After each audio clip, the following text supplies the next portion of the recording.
fericitul Părintele nostru Daniel, Patriarhul Bisericii Ortodoxe Române, să-L pomenească Domnul Dumnezeu într-o împărăția sa.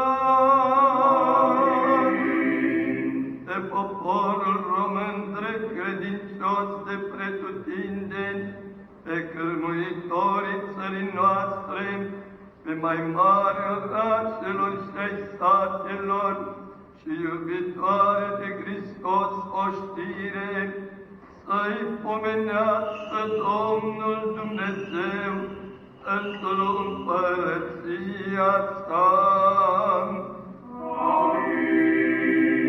De frații noștri arhierei, monahi, preoți, diaconi, monași și monahii și toți chinul preoțești și călugăreți, să-i pomenească Domnul Dumnezeu într-o împărăția sa. Pe slujitorii acestei sfinte catedrale, pe cântăreți, pe binecredincioși și creștini aici de față, pe toți binecredincioși și creștini care de departe se roagă împreună cu noi, să-i pomenească Domnul Dumnezeu într-o împărăția sa.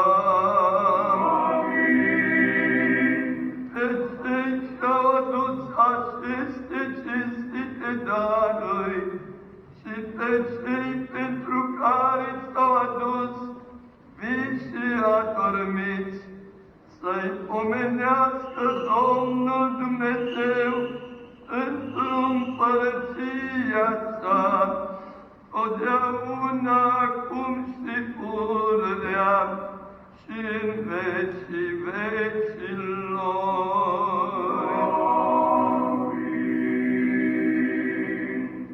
Arhieria voastră să o pomenească Domnul Dumnezeu într-o împărăția sa, totdeauna, acum și pururea și în vecii vecilor.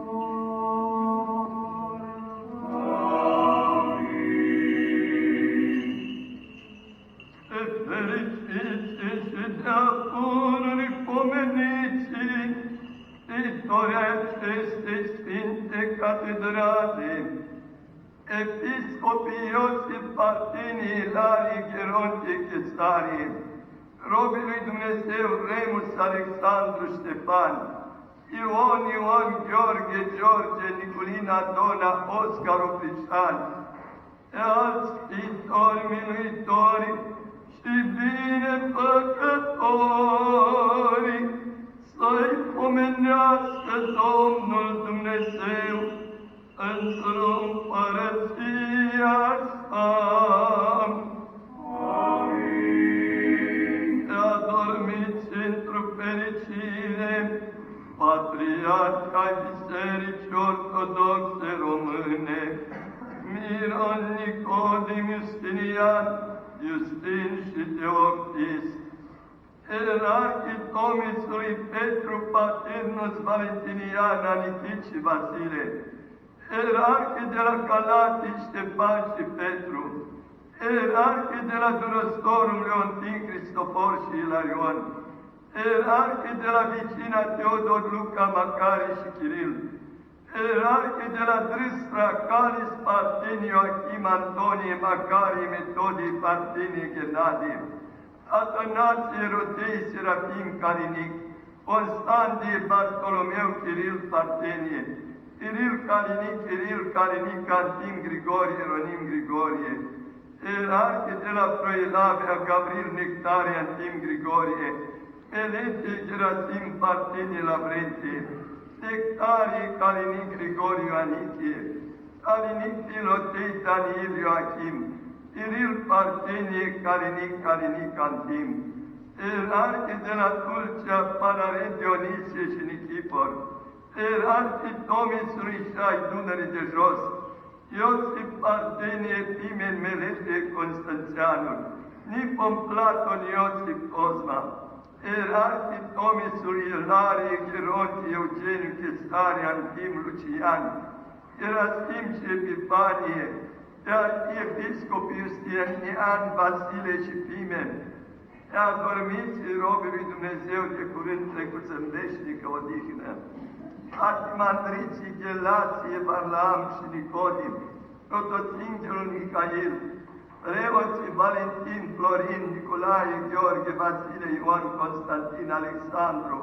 protoiereul Petru, robii lui Dumnezeu, Magdalena, Octavian, Dumitru, Dimitrie, Draga, Vladimir, Petru, Gabriel, Doina, Aurelian, Georgel, Vasile, Țuțu, Damastin, Violeta, Letiția, Lucreția, Cornel, Elena, Traian, Safta, prezbiterele Nuța și Lavinia, Nicoleta, Clatira, Monahia, Petronia, Monahia, robii lui Dumnezeu, Dan, Florian, Nicolae și adormiții de la Piatra Neamț în incendiu, Virginia, Ioan, Constantin, Mihai, Mircea, Mihai, Tatiana, Clement, Cristina, Vasile, Ioan, Dumitru, Nicolae, cu tot neamul lor cel adormit. Să-i pomenească Domnul Dumnezeu într-o împărăția sa.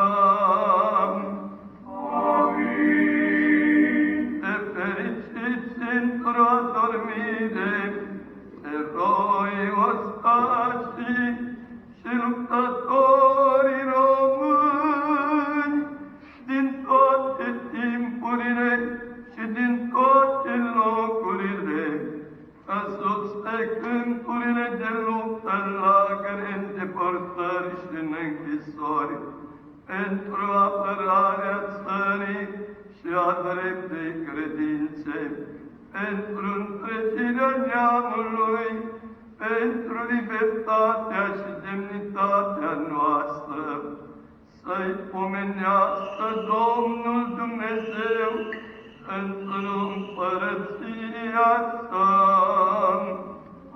Amin.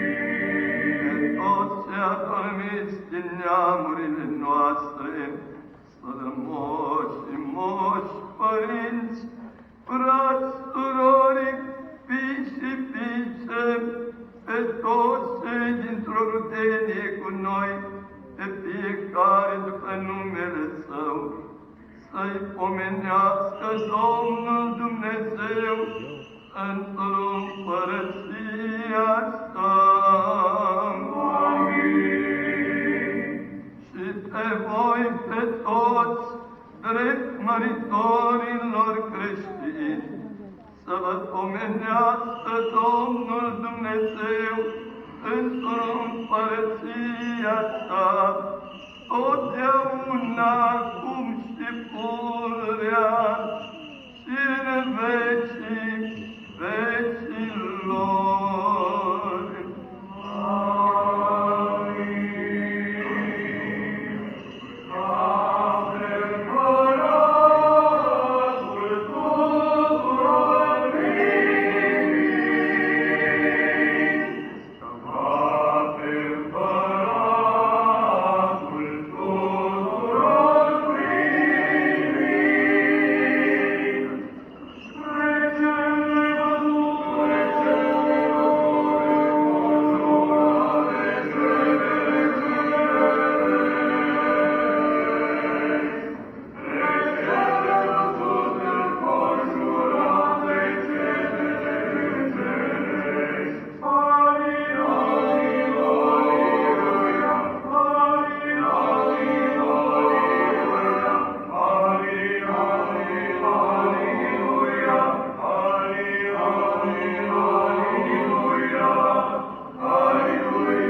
cu cinstitire darul ce sunt puse înainte, Domnului să ne rugăm.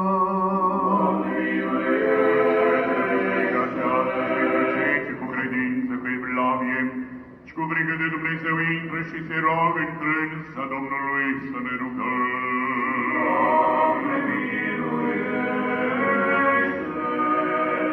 Pentru ca să fim izbăviți noi de tot necazul, mânia, primejdia și nevoia, apără, mântuiește, miluiește și ne păzește pe noi, Dumnezeule, cu harul Tău.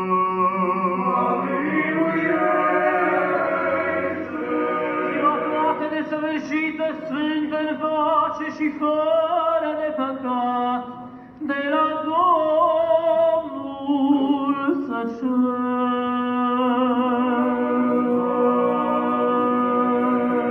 De pace, credincios, îndreptător, păzitor al sufletelor și al trupurilor noastre, de la Domnul să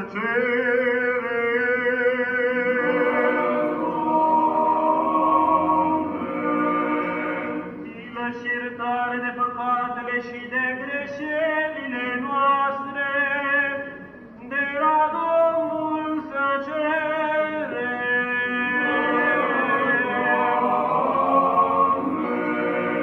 Să ne pune și de folos sufletelor noastre și pace lumii, de la Domnul să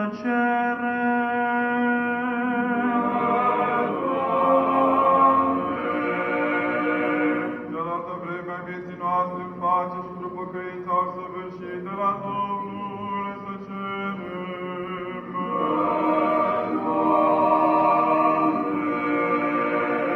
Sfârșit crește-ne vieții noastre, fără durere, nefruntat în pace, și răspuns bun la înfricoșătoare judecata lui Hristos,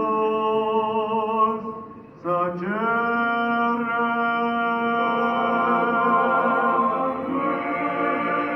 pe prea sfânta, curata, prea binecuvântata, mărita stăpâna noastră, pe Dumnezeu născătoare și pururea Fecioara Maria, cu toți sfinții pomenindu. Sfântă născătoare de Dumnezeu, miluiește-ne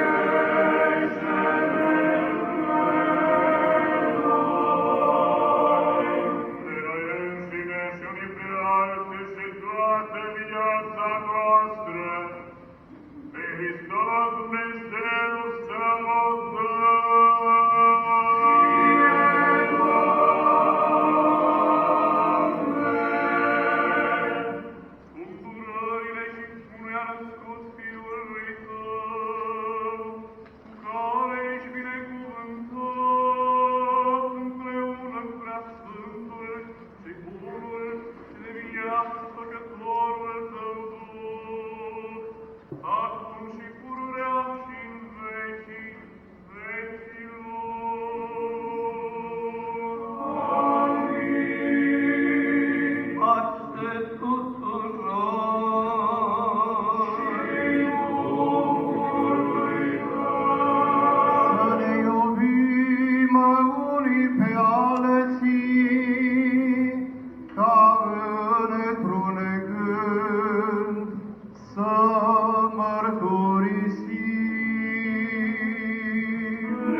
Aduce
de biruință cântăm strigând, glas înălțând și grăind.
Acesta este sângele meu, al legii celei noi, care pentru voi și pentru mulți se varsă spre iertare.